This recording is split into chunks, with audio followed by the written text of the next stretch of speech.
Ал енді құрметті әріптестер, құрметті ата-аналар, құрметті оқушылар, бүгін міне жыр алыбы Жамбыл Жабаева атамыздың 180 жылдығына арналған өздеріңіздің өнерлеріңізді паш етіп отырсыздар.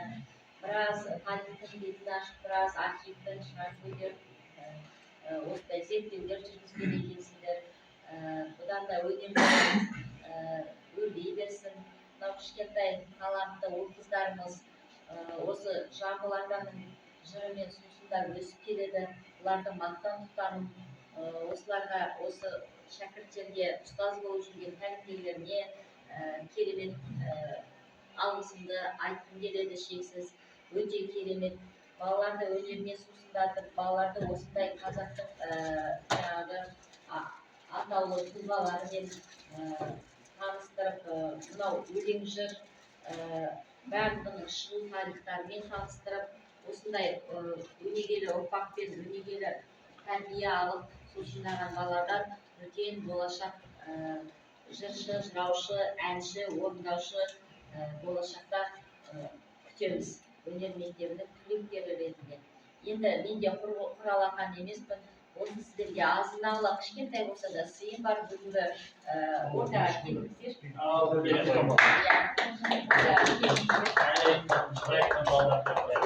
Несін ауқаттаса үлгеріп келе ғой. Өте керемет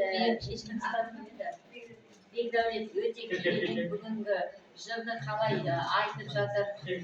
Біраз тәжірибе жинақталғаны жыр туралы. Бұл жырды айту оңай емес. Жырды айту, оны алдымен түсіну керек.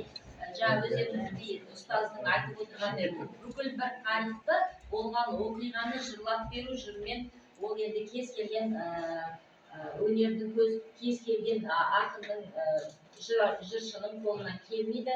Бұл да үлкен еңбекті талап етеді. Сондықтан келе ғой, мен мынау енді іші жырға толсын, талантыңа нұр жаусын. Ағарай, өздеріңіз жыр жазып, осындай Жамбыл атаның шәкірті болыңыздар. Мен ұстаздар.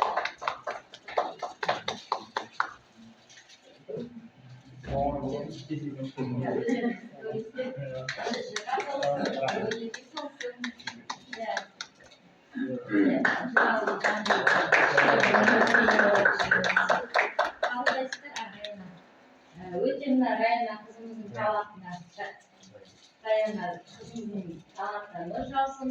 Болашақта үлкен бір өнер мектебінің Қазақстанның бүкіл әнші ретінде көргіміз келеді. Бұл қыздың таланты өте дарынды оқушымыздың бірі.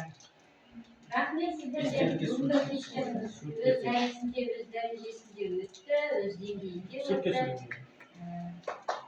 Рахмет сіздерге.